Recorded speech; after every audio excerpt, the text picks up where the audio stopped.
कौन सिसकी, अंतर को चीर व्यथा पलकों पर ठिठकी, हार नहीं मानूंगा रार नहीं ठानूंगा, काल के कपाल पर लिखता मिटाता हूँ, गीत नया गाता हूँ, गीत नया। हार नहीं मानूंगा रार नहीं ठानूंगा, काल के कपाल पे लिखता मिटाता हूँ, गीत नया गाता हूँ, गीत नया गाता हूँ। ये अटल बिहारी वाजपेयी जी की एक कविता की कुछ लाइनें हैं, लेकिन इन लाइनों में पिरोए हुए शब्दों के मायने बहुत बड़े हैं। ऐसा लगता है कि अटल जी ने अपने जीवन का सार इन लाइनों में हमें और आपको समझाने की कोशिश की थी।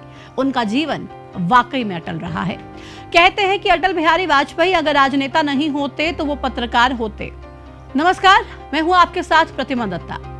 25 दिसंबर 1924 को मध्य प्रदेश के ग्वालियर में एक शिक्षक परिवार में जन्मे अटल बिहारी वाजपेयी का जीवन और उनके विचार हमारे लिए केवल एक संदेश नहीं बल्कि एक प्रेरणा, एक सशक्त मार्गदर्शन, एक भाव और एक सामाजिक भावना के रूप में हमेशा के लिए हमारे साथ हैं। अटल जी हमारे लिए एक ऐसी विरासत छोड़ कर गए हैं जो हमारे लिए और हमारे आने वाले भविष्य के लिए जीवन को सकारात्मकता के साथ आगे बढ़ाने में भरपूर सहयोग करेगी। विरासत की बात कर ही रहे हैं तो ये भी जान लेते हैं कि अटल जी को विरासत में क्या मिला था। पिता कृष्ण बिहारी वाजपेयी और माता कृष्णा देवी की संतान अटल जी को विरासत में कविता और साहित्य मिले। अटल जी भी कहते थे कि कविता उन्हें छुट्टी में मिली थी। उनके पिता संस्कृत भाषा और साहित्य के अच्छे विद्वान थे। उनके घर की बैठक पुरानी किताबों से भरी हुई थी। वे जहां भी जाते वहां से अच्छी अच्छी किताबें लेकर आते थे। वैसे तो अटल जी के जीवन को समझना इतना आसान नहीं है। उनका व्यक्तिगत और राजनीतिक जीवन दोनों ही शानदार रहे हैं। व्यक्तिगत रूप से जहां वो दुनिया में अपनी कविताओं और अपने सरल स्वभाव के लिए जाने जाते रहे, तो वहीं राजनीतिक जीवन में भी ऐसा रहा है कि राजनीति के इतिहास में शायद ही ऐसी कोई शख्सियत रही होगी। अटल जी ऐसे नेता थे जो पक्ष और विपक्ष दोनों को बहुत प्रिय थे। उनकी बातों की अहमियत केवल उनकी पार्टी में ही नहीं बल्कि विपक्षी पार्टियों के लिए भी मायने रखती थी। अटल जी के राजनीतिक जीवन को देखें तो वह अपने शुरुआती दिनों से ही समाज के मुद्दों को उठाने के लिए मुखर रहे हैं।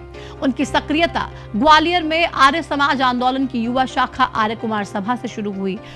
अटल बिहारी वाजपेयी 1942 में राजनीति में उस समय में आए जब भारत छोड़ो आंदोलन के दौरान उनके भाई 23 दिनों के लिए जेल गए। 1951 में आरएसएस के सहयोग से भारतीय जनसंघ पार्टी का गठन हुआ था, तो श्यामा प्रसाद मुखर्जी जैसे नेताओं के साथ अटल बिहारी वाजपेयी की अहम भूमिका रही। 1952 में अटल बिहारी वाजपेयी ने पहली बार लखनऊ लोकसभा सीट से चुनाव लड़ा पर सफलता नहीं मिली। अटल बिहारी वाजपेयी को पहली बार सफलता 1957 में मिली थी। तब जनसंघ ने उन्हें 3 लोकसभा सीट लखनऊ, मथुरा और बलरामपुर से चुनाव लड़वाया, जहां बलरामपुर से वाजपेयी जी को जीत मिली और वे लोकसभा पहुंच गए। आपातकाल के बाद 1977 में हुए लोकसभा चुनाव में जनता पार्टी की जीत हुई थी और वे मोरारजी भाई देसाई के नेतृत्व वाली सरकार में विदेशी मामलों के मंत्री बनाए गए।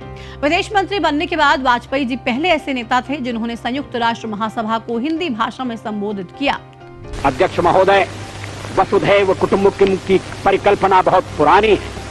भारत में सदा से हमारा इस धारणा में विश्वास रहा है कि सारा संसार एक परिवार है। अनेकानेक प्रयत्नों और कष्टों के बाद संयुक्त राष्ट्र के रूप में इस स्वप्न के अब साकार होने की संभावना है। यहां मैं राष्ट्रों की सत्ता और महत्ता के बारे में नहीं सोच रहा हूं। आम आदमी की प्रतिष्ठा और प्रगति मेरे लिए कहीं अधिक महत्व रखती है। संयुक्त राष्ट्र महासभा में अटल जी द्वारा हिंदी में दिया गया ये भाषण केवल एक भाषण नहीं था, ये हिंदी को दुनिया में एक नई पहचान दिलाने का प्रयास भी था, जिसकी शुरुआत अटल जी ने ही की। और शायद ये प्रयास आगे भी नेताओं की ओर से किए गए होते तो आज हिंदी की स्थिति हमारे देश में कतई न होती। अटल बिहारी वाजपेयी के राजनीतिक जीवन में एक बदलाव तब आया जब जनता पार्टी अंतर्कलह के कारण बिखर गई और 1980 में वाजपेयी के साथ पुराने दोस्त भी जनता पार्टी छोड़ भारतीय जनता पार्टी से जुड़ गए। 1994 में कर्नाटक, 1995 में गुजरात और महाराष्ट्र में पार्टी जब चुनाव जीत गई, उसके बाद पार्टी में तत्कालीन अध्यक्ष लालकृष्ण आडवाणी ने वाजपेयी को प्रधानमंत्री पद का उम्मीदवार घोषित किया।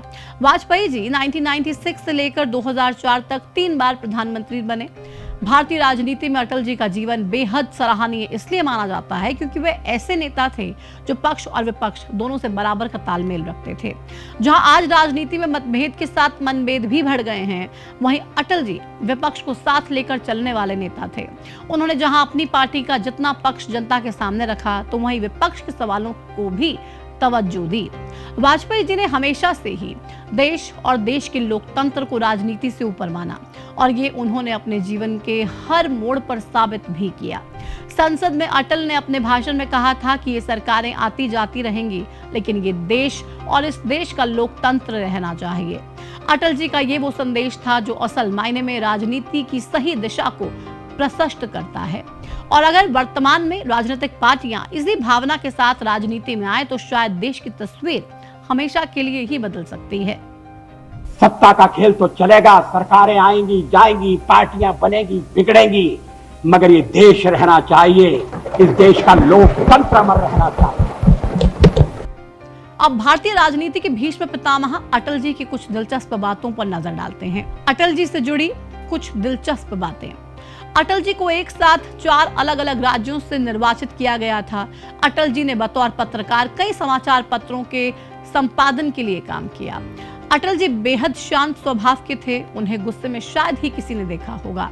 देश के ऐसे पहले नेता हैं जिन्होंने संयुक्त राष्ट्र की सभा में हिंदी में भाषण दिया था। अग्नि 2 और परमाणु परीक्षण पर देश की सुरक्षा के लिए साहसी कदम भी अटल जी ने उठाए। अटल जी ने अमर कीर्ति विजय पताका को जीवन में बदलाव का कारण बताया। अटल जी की प्रमुख उपलब्धियां और देश के लिए उनके ओर से किए गए योगदान को प्रमुख रूप से देखें तो उन्होंने भारत की जीडीपी ग्रोथ में बढ़ोतरी, निजीकरण, वित्तीय उत्तरदायित्व अधिनियम, इंडियन टेलीकॉम इंडस्ट्री में वृद्धि, सर्व शिक्षा अभियान को बढ़ावा, वैश्विक स्तर के संबंधों को मजबूती और सबसे प्रमुख पोखरण का परीक्षण। मई 1998 में भारत ने पोखरण में परमाणु परीक्षण किया। ये 1974 के बाद भारत का पहला परमाणु परीक्षण था। वाजपेयी ने परीक्षण ये दिखाने के लिए किया था कि भारत परमाणु संपन्न देश है और अन्य देशों ने भी परमाणु शक्ति की दिशा में भारत को लोहा माना था। अटल बिहारी वाजपेयी ने देश और समाज के लिए जो किया उसके लिए उन्हें कई सम्मानों से सम्मानित भी किया गया। 2015 में अटल बिहारी वाजपेयी जी को भारत के सर्वोच्च नागरिक सम्मान भारत रत्न से नवाजा गया। साथ ही उन्हें पद्म विभूषण और सर्वश्रेष्ठ सांसद जैसे कई सम्मान दिए गए और उनके जन्मदिन को सुशासन दिवस के रूप में मनाया जाता है। उनके योगदान को याद करते हुए कई प्रतिमाएं और स्मारक बनाए गए हैं और उन्हें एक महान नेता, कवि और दूरदर्शी के रूप में याद किया जाता है। ये तो हमने अपनी समझ के अनुसार अटल जी के जीवन को कुछ हद तक आपको समझाने की कोशिश की है। अगर आप अटल जी के बारे में कुछ और रोचक अलग यादों को हमारे साथ साझा करना चाहते हैं तो हमें कमेंट करके जरूर बता सकते हैं।